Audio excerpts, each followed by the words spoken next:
बिस्मिल्लाहिर्रहमानिर्रहीम। अस्सलाम वालेकुम। मेरा नाम सबीन शहबाज है।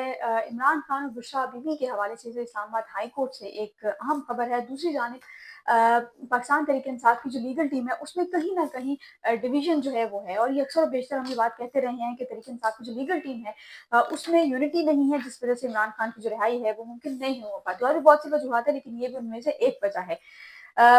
आखिरी वार्निंग किस हवाले से दी गई है उस पर जो है वो एक तो बात करेंगे। दूसरे हिस्से में हम बात करेंगे, आज ज़ाहिर है मुलाकातों का दिन है और बाकी तमाम तर चीज़ें जो है वो भी साथ साथ ऑन एंड ऑफ चल रही हैं। लेकिन इमरान खान से मुलाकातों की जो इजाज़त है वो क्यों नहीं दी जा रही, और अब भी इमरान खान से मुलाकात की जो इजाज़त है वो नहीं दी गई, उस पर भी जो है वो बात करेंगे। वीलॉग के बाकायदा आगाज़ से पहले गुजारिश है कि चैनल अगर अभी तक आपने सब्सक्राइब नहीं किया तो उसको सब्सक्राइब करिए और कमेंट सेक्शन में अपनी राय से ज़रूर आगाह कीजिए। नाज़रीन, इमरान खान और Bushra Bibi 190 million pound case जो है उस केस में 2023 में जो है वो अरेस्ट हुए थे, और उस अरेस्ट होने के बाद फिर जो मामला है वो बढ़ता चला गया, और उसके बाद पहले अब इमरान खान अकेले अरेस्ट थे, उसके बाद बुशरा बीबी को भी अरेस्ट कर लिया गया।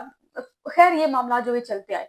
अब 190 मिलियन पाउंड जो है इस केस में इमरान खान के जो मेन जो वकील हैं इस्लामाबाद हाई कोर्ट में, वो है सलमान सफदर साहब। सलमान सफदर जो है वो एक काबिल वकील हैं, इसमें कोई शक है नहीं। और दूसरा है कि सलमान सफदर साहब जो है उन्होंने जितने भी केसेस जिनमें इमरान खान को रिलीफ मिला है उसमें मेजर जो किरदार रहा है और जो मेन करेक्टर हैं वो सलमान सफदर साहब भी हैं। उनके दलाइल बड़े बेहतरीन होते हैं।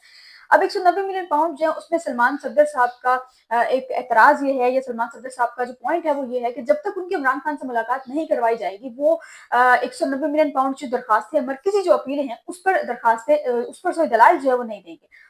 इसी मामले में इस्लामाबाद हाई कोर्ट ने बारहा जो है वो कहा सलमान सफदर साहब को भी, और जो लीगल टीम आती है उनको कहा कि आप दलाइल दें।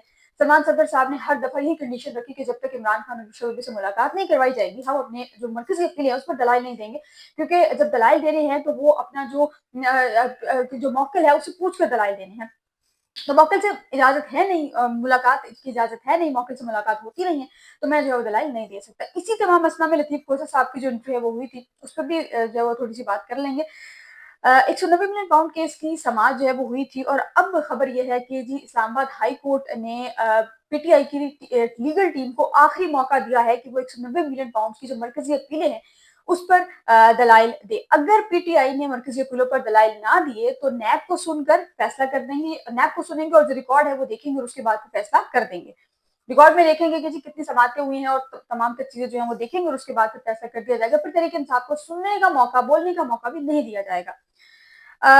अच्छा, ये हुक्मनामा जो है ये है कि आइंदा समात पर दलाइल ना दिए गए तो नैब को सुनकर जो है वो जो दस्तियाब रिकॉर्ड है उस पर हम फैसला करेंगे। आइंदा समात पर जो है वो लतीफ खोसा की अंडरटेकिंग पर केस मुलतवी करने की दरखास्त जो है मंजूर की गई है। अच्छा, लतीफ खोसा साहब, हुआ ये कि लतीफ खोसा साहब जो है सॉरी सलमान सफदर साहब जो है उन्होंने दोबारा से एक और बात रखी कि जी वकालतनामा नहीं है, ये पिछली आखिरी जो समात हुई उसकी बात है। उसी दौरान में लतीफ खोसा साहब जो है जो जस्टिस रोगर साहब है उन्होंने कहा कि जी ठीक है, अगर आपके पास वकालतनामा नहीं है, आप दलाल नहीं दे सकते, तो फिर ठीक है, हम नैब को सुन लेते हैं और फैसला कर देंगे। ये उसी दिन की बात है। उस पर लतीफ खोसा साहब ने जो है वो अपना लतीफ खोसा साहब जो उन्होंने एंट्री मारी, उन्होंने कहा कि जी लतीफ खोसा साहब जो है उन्होंने कहा कि वकालतनामा जो है वो बानी पीटीआई और बुशरा बीबी की जानिब से जो है वो रिकॉर्ड पर मौजूद है। अब जो हुक्मनामा है उसमें ये लिखा गया है कि सरदार लतीफ खोसा की अंडरटेकिंग के बाद जो है वो अंडरटेकिंग के बाद जो समात है उस पर अपीलों पर दलाइल जो है वो देंगे। लतीफ खोसा साहब ने अंडरटेकिंग दी है कि आइंदा समात पर जो तहरीक इंसाफ की लीगल टीम है वो जो दरखास्तें हैं उस पर दलाइल देंगे।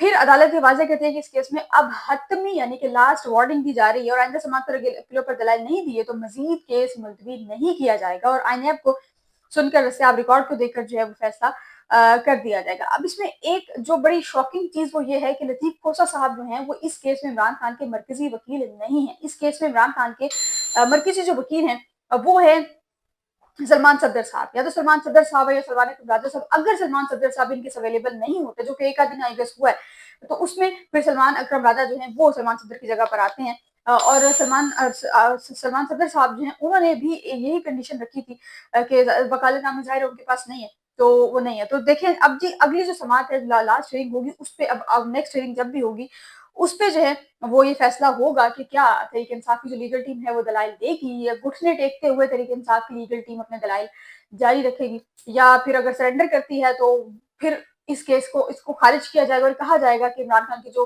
वकील हैं, जो दोनों हैं दरखास्त गुजारान है, इमरान खान और बुशरा बीबी दोनों के जो वकील हैं वो दलाइल नहीं दे सके, किसी भी वजह से वो दलाइल नहीं दे सके, जिस वजह से दरखास्त को मुस्तरद कर दिया जाता है। तो मेरा ज़ाती तौर पर ख्याल ये है कि तहरीक इंसाफ के जो वकला है उनको सिर्फ इस बेस पर कि दलाइल इमरान खान से मुलाकात नहीं हो रही, दलाइल जो है वो मेरा नहीं ख्याल के देने चाहिए, सॉरी दलाइल जो है वो देने चाहिए।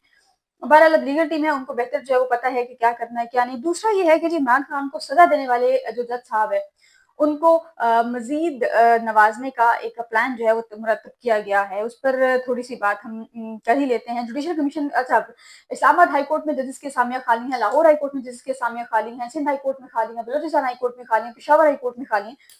तो इन तमाम असामी को पुर करने के लिए कमेटी बनाई गई थी, जिसका हवाला मैंने गुज़िश्ता व्लॉग में आपके सामने रखा था। उन्हीं कमेटियों के हवाले से है कि अब जुडिशल कमीशन के बाज़ाब्ता जो इजलास हैं वो तलब किए गए हैं। 20 और 21 जुलाई को 2 इजलास सुप्रीम कोर्ट में जुडिशल कमीशन के बुलाए गए हैं और चारों जजेस में जो अगर टेम्परेरी बेसिस पे कोई जज है तो उसको परमानेंट किया जाएगा, और अगर किसी जज में नए एडिशनल जज तैनात किया जाना है तो उस हवाले से भी फैसला जो है वो इसी में जो है वो होना है। इस्लामाबाद हाई कोर्ट में जो एडिशनल जजेस हैं उसकी तैनाती के लिए जो इजलास है वो भी 20 जुलाई को जो बुलाया गया। इस तरह सिंध हाई कोर्ट है, पेशावर हाई कोर्ट है, दीगर जो हाई कोर्ट्स हैं उसमें जजेस की तकरीरों का जो इजलास है वो बुलाया गया है। अच्छा, अब नाम कौन कौन से जेरों पर आएंगे इस पर बात करें जरा। लाहौर हाई कोर्ट में जो 10 एडिशनल जजेस हैं जिनकी तैनाती के लिए 24 नामों पर गौर होगा। उनमें डिस्ट्रिक्ट एंड सेशन जज नासिर जावेद राना साहब हैं, मोहम्मद शान गुल, गुलाम सरवर नहेज हैं, एडवोकेट मोहम्मद अजमल खान जाहिद, एडवोकेट आमिर अंजुम है, एडवोकेट शीरी रहमान है, और कई लोग ऐसे हैं, वकला है मेजोरिटी, जिनके नामों पर जो गौर किया जाएगा।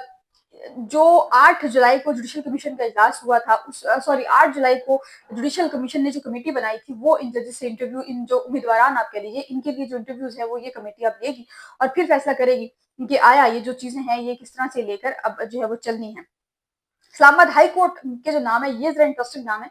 इस्लामाबाद हाई कोर्ट 3 एडिशनल जजेस की तैनातियों के लिए जिन 7 नामों पर गौर होगा उनमें डिस्ट्रिक्ट एंड सेशन जज शाहरुख अर्जमंद है, एडवोकेट मोहम्मद वाजिद हुसैन है, उमैर मजीद मलिक, अयाज शौकत और सैयद वाजिद शाह गिलानी ये भी हैं। सैयद कमर हुसैन शाह सब्जवारी हैं और सैयद इंतखाब हुसैन शाह हैं। इनके नाम पर गौर होगा जो इस्लामाबाद हाई कोर्ट में बतौर जज की तैनाती के लिए, बतौर एडिशनल जज की तैनाती के लिए। अभी एडिशनल जज के पास इख्तियार तमाम जो जजेस वाले होते हैं, एक चीज जो उसका फर्क सिर्फ आता है कि जाहिर है एडिशनल जज हैं और डिस्ट्रिक्ट जो लीगल है, जो दूसरे जज होते हैं, जो टेम्परेरी जजेस होते हैं, परमानेंट जजेस होते हैं, उनका भी परमानेंट होता है, लेकिन फिर भी इनके पास जो इख्तियार है वो तमाम तर वही वाले होते हैं। अब देखना है कि जी शाहरुख अर्जुमन साहब जो है इन्होंने इमरान खान के खिलाफ केस का फैसला दिया हुआ है, तो अब इनको नवाजा जाता है या नहीं नवाजा जाता, ये 21 और 20 जुलाई 21 जुलाई वाला जो इजलास है उसमें जो है वो पता चलेगा। अच्छा, अब इमरान खान से मुलाकातों का आज दिन है, मंगल का रोज है, और आज इमरान खान की जो बहनें हैं वो भी अडयाला जेल के बाहर मौजूद हैं, वकला मौजूद है। साथ ही साथ इमरान खान की वज़ीर आला खैबर पख्तूनख्वा जो है वो भी आज अडयाला जेल के बाहर कहा जा रहा है कि आएंगे और उस इलाके की इमरान खान से मुलाकात के लिए कोशिश करेंगे, कोशिश ही करेंगे। मुलाकात की इजाजत जो है वो वैसे भी नहीं दी जाएगी। देखना है कि इमरान खान और बुशरा बीबी से मुलाकात की इजाजत जो है वो दी जाती है या नहीं दी जाती है, और इस्लामाबाद हाई कोर्ट में फिर क्या होता है, क्या ये आखिरी वार्निंग वाकईतन आखिरी वार्निंग जो है साबित होगी या नहीं होगी। जो भी अपडेट होगी इंशाल्लाह नेक्स्ट व्लॉग में जो उससे हवाले से आपको जो अपडेट करेंगे। फिर वक्त के लिए मुझे इजाजत दिए, अल्लाह हाफ़िज़।